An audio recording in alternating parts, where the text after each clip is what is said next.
pretended to do and what they actually accomplished. When we say about 5% achieve success, we have to define success. And here's the definition. Success is the progressive realization of a worthy ideal. If a man is working toward a predetermined goal and knows where he's going, that man is a success. If he's not doing that, he's a failure. Success is the progressive realization of a worthy ideal. Rollo May, the distinguished psychiatrist, wrote a wonderful book called Man's Search for Himself. And in this book he says, the opposite of courage in our society is not cowardice, it is conformity. And there you have the trouble today. It's conformity. People acting like everyone else, without knowing why, without knowing where they're going. Now think of it. In America right now, there are over 14 million people 65 years of age and over, and about 13 million of these 14 million are broke. They're dependent on someone else for life's necessities. Now, we learn to read by the time we're 7. We learn to make a living by the time we're 25. Usually, by that time, we're not only making a living, we're supporting a family. And yet, by the time we're 65, we haven't learned how to become financially independent in the richest land that has ever been known. Why? We conform. And the trouble is that we're acting like the wrong percentage group, the 95% who don't succeed. Now, why do these people conform? Well, they don't know, really. These people believe that their lives are shaped by circumstances, by things that happen to them, by exterior forces. They're outer-directed people. A survey was made one time that covered a lot of men, working men, and these men were asked this question. Why do you work? Why do you get up in the morning? 19 out of 20 had no idea. If you ask them, they'll say, everyone goes to work in the morning. And that's the reason they do it, because everyone else is doing it. Now let's get back to our definition of success. Who succeeds? The only man who succeeds is the man who is progressively realizing a worthy ideal. He's the man who says, I'm going to become this, and then begins to work toward that goal. I'll tell you who the successful people are. A success is the school teacher who's teaching school because that's what she wanted to do. The success is the woman who's a wife and mother because she wanted to become a wife and mother and is doing a good job of it. The success is the man who runs the corner gas station because that's what he wanted to do. The success is the successful salesman who wants to become a top-notch salesman and grow and build with his organization. A success is anyone who is doing deliberately a predetermined job because that's what he decided to do deliberately. But only 1 out of 20 does that. That's why today there isn't really any competition unless we make it for ourselves. Instead of competing, all we have to do is create. Now, for 20 years, I looked for the key which would determine what would happen to a human being. Was there a key I wanted to know which would make the future a promise that we could foretell to a large extent? Was there a key that would guarantee a person's becoming successful if he only knew about it and knew how to use it? Well, there is such a key, and I've found it. Have you ever wondered why so many men work so hard and honestly without ever achieving anything in particular, and others don't seem to work hard and yet seem to get everything? They have the magic touch. You've heard them say that about someone. Everything he touches turns to gold. And have you ever noticed that a man who becomes successful tends to continue to become successful, and on the other hand, have you noticed how a man who is a failure tends to continue to fail? It's because of goals. Some of us have them, some don't. People with goals succeed because they know where they're going. Now think of a ship leaving a harbor, and think of it with the complete voyage mapped out and planned.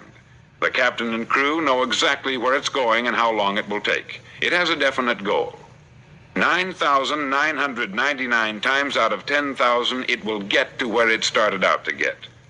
Now let's take another ship, just like the first, only let's not put a crew on it, or a captain at the helm. Let's give it no aiming point, no goal, no destination. We just start the engines and let it go. I think you'll agree with me that if it gets out of the harbor at all, it will either sink or wind up on some deserted beach a derelict. It can't go anyplace because it has no destination and no guidance. It's the same with a human being. Take the salesman, for example. There is no other person in the world today with the future of a good salesman. Selling is the world's highest paid profession, if we're good at it and if we know where we're going. Every company needs top-notch salesmen, and they reward those men. The sky is the limit for them. But how many can you find? Someone once said, the human race is fixed, not to prevent the strong from winning, but to prevent the weak from losing. The American economy today can be likened to a convoy in time of war. The entire economy is slowed down to protect its weakest link, just as the convoy had to go at the speed that would permit its slowest vessel to remain in formation. That's why it's so easy to make a living today. It takes no particular brains or talent to make a living and support a family today. So we have a plateau of so-called security, if that's what a person's looking for. But we do have to decide how high above this plateau we want to aim for. Now let's get back to the strangest secret in the world, the story that I wanted to tell you today. Why do men with goals succeed in life and men without them fail? Well, let me tell you something which, if you really understand it, will alter your life immediately. If you understand completely what I'm going to tell you from this moment on, your life will never be the same again. You'll suddenly find that good luck just seems to be attracted to you. The things you want just seem to fall in line. And from now on, you won't have the problems, the worries, the gnawing lump of anxiety that perhaps you've experienced before. Doubt, fear, well, they'll be things of the past. Here's the key to success and the key to failure. We become what we think about. Now let me say that again. We become what we think about. Throughout all history, the great wise men and teachers, philosophers and prophets have disagreed with one another on many different things. It is only on this one point that they are in complete and unanimous agreement. Listen to what Marcus Aurelius, the great Roman emperor, said. He said, "A man's life is what his thoughts make of it." Disraeli said this, "Everything comes if a man will only wait. I have brought myself by long meditation to the conviction that a human being with a settled purpose must accomplish it, and that nothing can resist a will that will stake even existence for its fulfillment." Ralph Waldo Emerson said this, "A man is what he thinks about all day long." William James said, "The greatest discovery of my generation is that human beings can alter their lives by altering their attitudes of mind." And he also said, "We need only in cold blood act as if the thing in question were real, and it will become infallibly real by growing into such a connection with our life that it will become real. It will become so knit with habit and emotion that our interest in it will be those which characterize belief." He also said this, "If you only care enough for a result, you will almost certainly attain it. If you wish to be rich, you will be rich. If you wish to be learned, you will be learned. If you wish to be good, you will be good. Only you must then really wish these things, and wish them exclusively, and not wish at the same time 100 other incompatible things just as strongly." In the Bible you read in Mark 9:23, "If thou canst believe, all things are possible to him that believeth." Dr. Norman Vincent Peale said this, "This is one of the greatest laws in the universe. Fervently do I wish I had discovered it as a very young man. It dawned upon me much later in life, and I found it to be one of the greatest, if not my greatest discovery outside of my relationship to God. And the great law, briefly and simply stated, is that if you think in negative terms, you'll get negative results. If you think in positive terms, you will achieve positive results. That is the simple fact which is at the basis of an astonishing law of prosperity and success. In 3 words, believe and succeed." William Shakespeare put it this way, "Our doubts are traitors and make us lose the good we oft might win by fearing to attempt." George Bernard Shaw said, "People are always blaming their circumstances for what they are. I don't believe in circumstances. The people who get on in this world are the people who get up and look for the circumstances they want, and if they can't find them, make them." Well, it's pretty apparent, isn't it?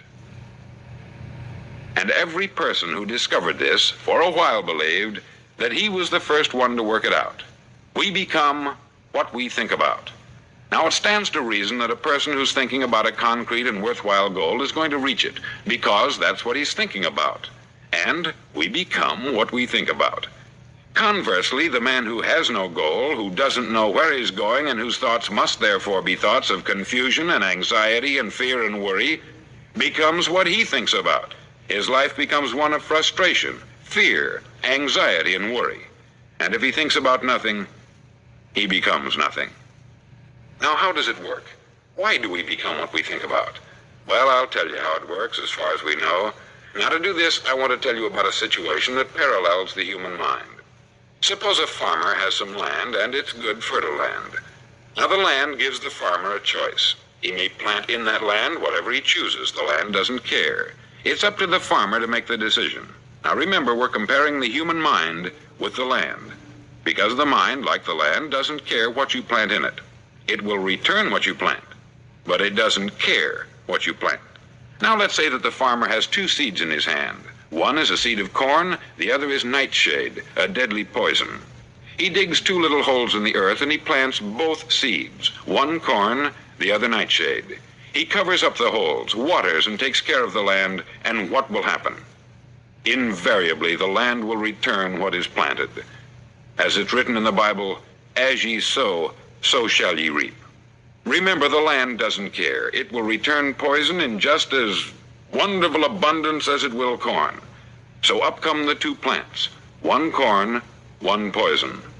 Now, the human mind is far more fertile, far more incredible and mysterious than the land, but it works the same way.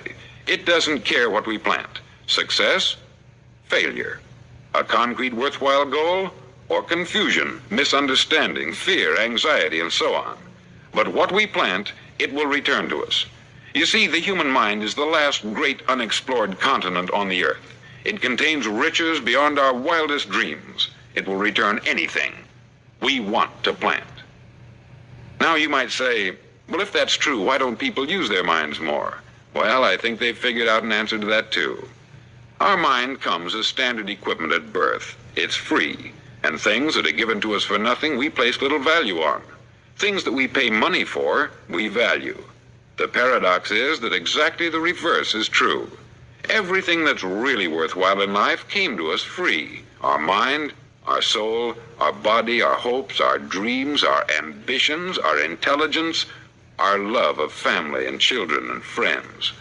All these priceless possessions are free, but the things that cost us money are actually very cheap and can be replaced at any time. A good man can be completely wiped out and make another fortune. He can do that several times. Even if our home burns down, we can rebuild it, but the things we got for nothing, we can never replace. The human mind isn't used merely because we take it for granted. Familiarity breeds contempt. It can do any kind of job we assign to it, but generally speaking, we use it for little jobs instead of big important ones. Universities have proved that most of us are operating on about 10% of our abilities. Decide now, what is it you want? Plant your goal in your mind. It's the most important decision you'll ever make in your entire life. Do you want to be an outstanding salesman, a better worker at your particular job? Do you want to go places in your company, in your community?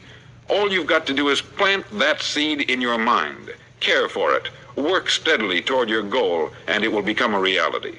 It not only will, there's no way that it cannot. You see, that is a law, like the laws of Sir Isaac Newton, the laws of gravity. If you get on top of a building and jump off, you'll always go down. You'll never go up. And it's the same with all the other laws of nature. They always work. They're inflexible. Think about your goal in a relaxed, positive way. Picture yourself in your mind's eye as having already achieved this goal. See yourself doing the things you will be doing when you've reached your goal. Ours has been called the phenobarbital age, the age of ulcers and nervous breakdowns. At a time when medical research has raised us to a new plateau of good health and longevity, far too many of us worry ourselves into an early grave trying to cope with things in our own little personal ways, without learning a few great laws that will take care of everything for us. These things we bring on ourselves through our habitual way of thinking. Every one of us is the sum total of his own thoughts. He is where he is because that is exactly where he really wants to be, whether he'll admit that or not. Each of us must live off the fruit of his thoughts in the future, because what you think today and tomorrow, next month and next year, will mold your life and determine your future. You're guided by your mind.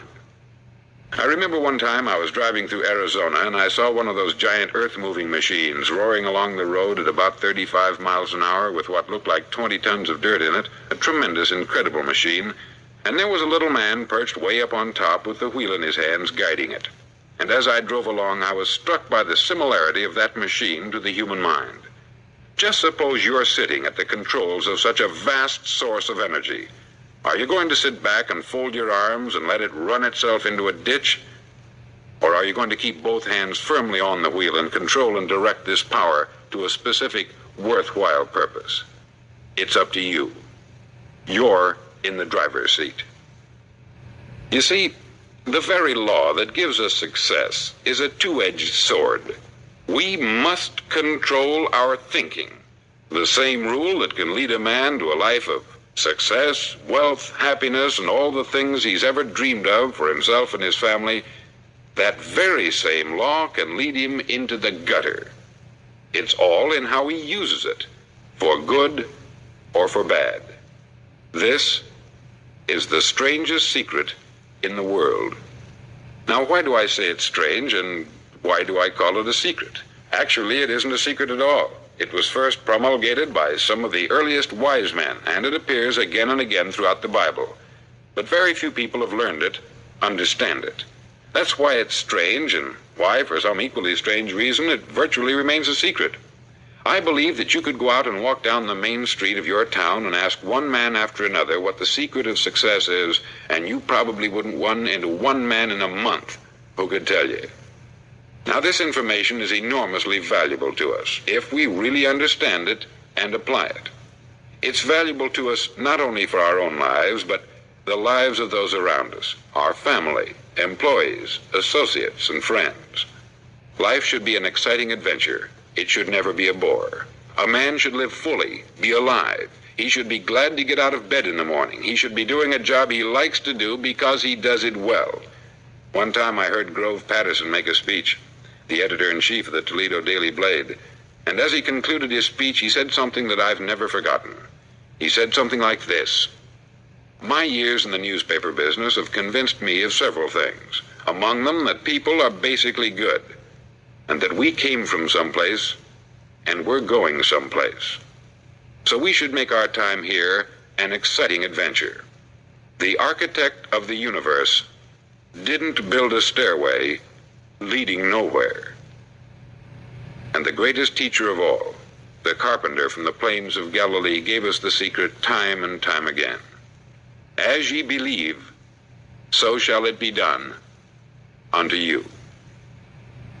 I've explained the strangest secret in the world and how it works.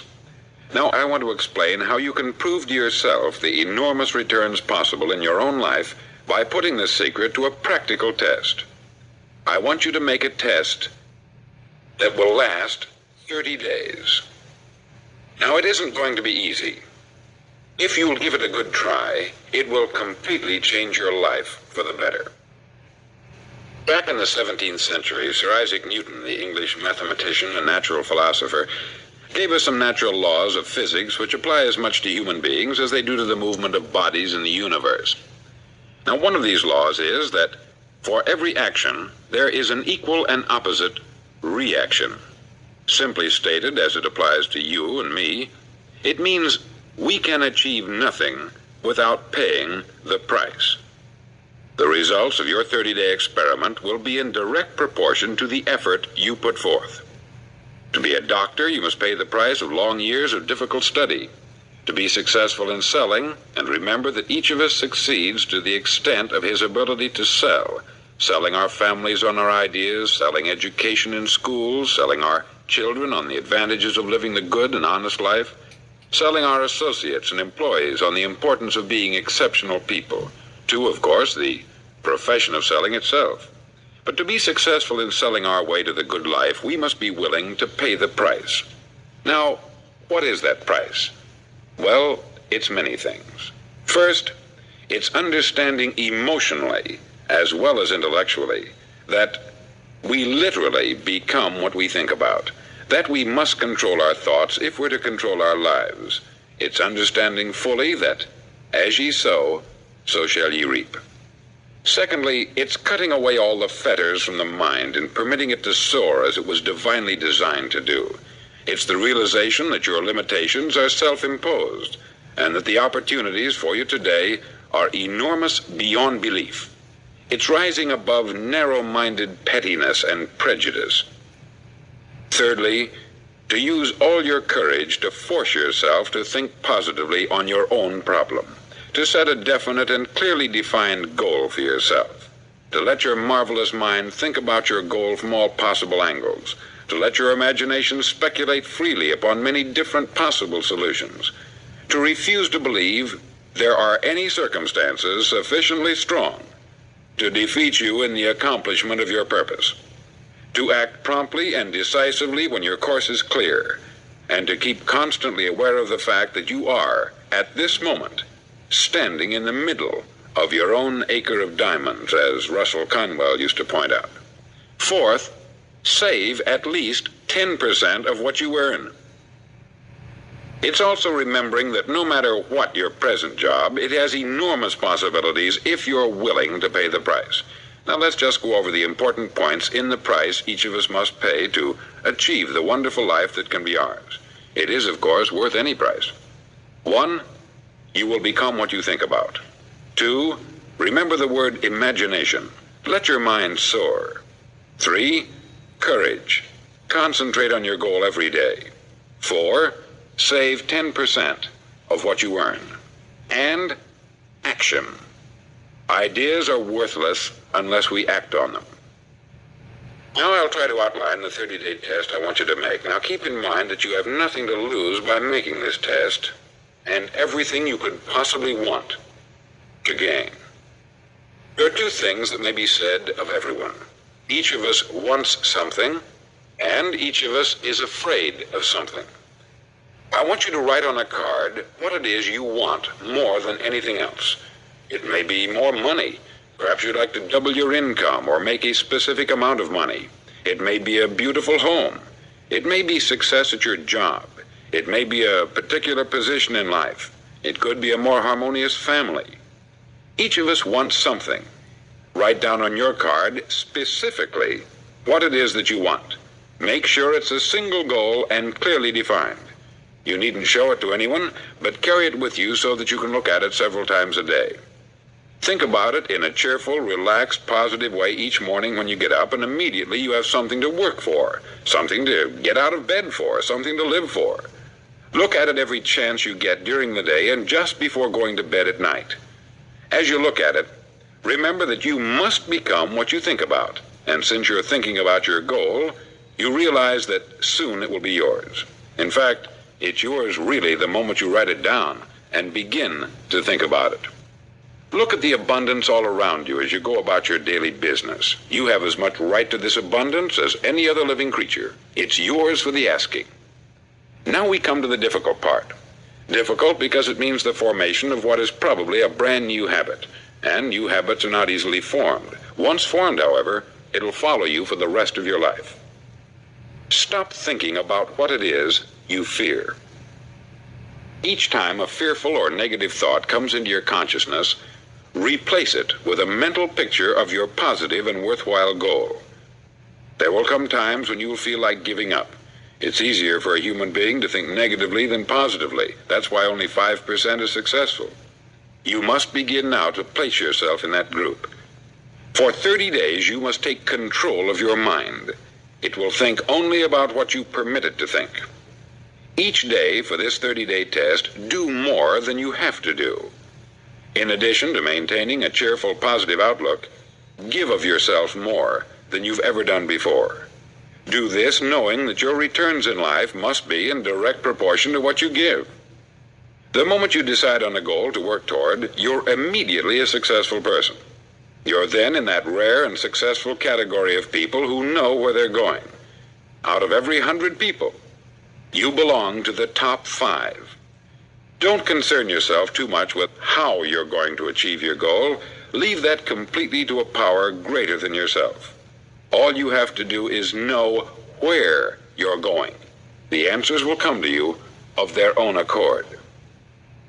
Remember these words from the Sermon on the Mount, and remember them well. Keep them constantly before you this month of your test. Ask, and it shall be given you. Seek, and ye shall find. Knock, and it shall be opened unto you. For every one that asketh receiveth, and he that seeketh findeth, and to him that knocketh it shall be opened. It's as marvelous and as simple as that. In fact, it's so simple that in our seemingly complicated world it's difficult for an adult to understand that all he needs is a purpose and faith. For 30 days, do your best. If you're a salesman, go at it as you've never done before, not in hectic fashion, but with the calm, cheerful assurance that time well spent will give you the abundance in return you deserve and want. No matter what your job, do it as you've never done it before for 30 days. And if you've kept your goal before you every day, you'll wonder and marvel at this new life you've found. Dorothea Brand, outstanding editor and writer, discovered it for herself and tells about it in her fine book, Wake Up and Live. Her entire philosophy is reduced to the words, act as though it were impossible to fail. She made her own test with sincerity and faith, and her entire life was changed to one of overwhelming success. Now you make your test for 30 full days. Don't start your test until you've made up your mind to stick with it. You see, by being persistent, you're demonstrating faith. Persistence is simply another word for faith. If you didn't have faith, you would never persist. If you should fail during your first 30 days, by that I mean suddenly find yourself overwhelmed by negative thoughts, you've got to start over again from that point and go 30 more days. Gradually, your new habit will form until you find yourself one of that wonderful minority to whom virtually nothing is impossible. Don't forget the card. It's vitally important as you begin this new way of living. On one side of the card, write your goal, whatever it may be. On the other side, write the words we've quoted from the Sermon on the Mount. Ask, and it shall be given you. Seek, and ye shall find. Knock, and it shall be opened unto you. Nothing great was ever accomplished without inspiration. See that during these crucial first 30 days, your own inspiration is kept at a peak. Above all, don't worry. Worry brings fear, and fear is crippling. The only thing that can cause you to worry during your test is trying to do it all yourself. Know that all you have to do is hold your goal before you. Everything else will take care of itself. Remember also to keep calm and cheerful. Don't let petty things annoy you and get you off course. Now, since making this test is difficult, some may say, well, why should I bother? Well, look at the alternative. No one wants to be a failure. No one really wants to be a mediocre individual. No one wants a life constantly filled with worry, fear, and frustration. Therefore, remember that you must reap that which you sow. If you sow negative thoughts, your life will be filled with negative things. If you sow positive thoughts, your life will be cheerful, successful, and positive. Now, gradually, you will have a tendency to forget what you've heard on this record. Play it often.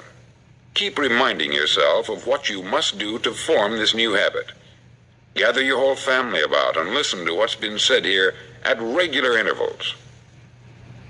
You know, most men will tell you that they want to make money without understanding the law. The only people who make money work in the mint. The rest of us must earn money. This is what causes those who keep looking for something for nothing or a free ride to fail in life. The only way to earn money is by providing people with services or products which are needed and useful. We exchange our product or service for the other man's money. Therefore, the law is that our financial return will be in direct proportion to our service. Success is not the result of making money. Making money is the result of success. And success is in direct proportion to our service. Most people have this law backwards. They believe that you're successful if you earn a lot of money. The truth is that you can only earn money after you're successful. It's like the story of the man who sat in front of the stove and said to it, "Give me heat, and then I'll add the wood." How many men and women do you know, or do you suppose there are today, who take the same attitude toward life? There are millions. We've got to put the fuel in before we can expect heat. Likewise, we've got to be of service first before we can expect money. Don't concern yourself with the money. Be of service. Build, work, dream, create. Do this, and you'll find there's no limit to the prosperity and abundance that will come to you. Prosperity is founded upon a law of mutual exchange. Any person who contributes to prosperity must prosper in turn himself. Sometimes the return will not come from those you serve, but it must come to you from someplace, for that is the law. For every action, there is an equal and opposite reaction. As you go daily through your 30-day test period, remember that your success will always be measured by the quality and quantity of service you render, and money is a yardstick for measuring this service. No man can get rich himself unless he enriches others. There are no exceptions to a law. You can drive down any street in America and from your car estimate the service that's being rendered by the people living on that street. Had you ever thought of this yardstick before? It's interesting. Some, like ministers and priests and other devoted people, measure their returns in the realm of the spiritual, but again, their returns are equal to their service. Once this law is fully understood, any thinking person can tell his own fortune. If he wants more, he must be of more service to those from whom he receives his return. If he wants less, he has only to reduce this service. This is the price you must pay for what you want. If you believe you can enrich yourself by deluding others, you can only end by deluding yourself. It may take some time, but just as surely as you breathe, you'll get back what you put out. Don't ever make the mistake of thinking you can avert this. It's impossible.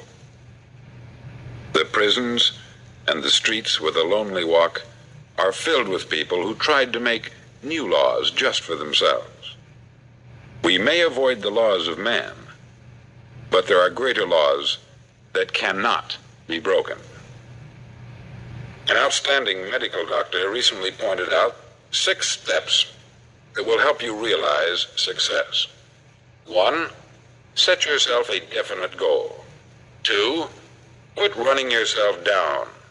3, stop thinking of all the reasons why you cannot be successful, and instead think of all the reasons why you can. 4, trace your attitudes back through your childhood and try to discover where you first got the idea you couldn't be a success, if that's the way you've been thinking. 5, change the image you have of yourself by writing out a description of the person you would like to be. And 6, act the part of the successful person you have decided to become. The doctor who wrote those words is a noted West Coast psychiatrist, David Harold Fink, M.D. Do what all experts since the dawn of recorded history have told you you must do.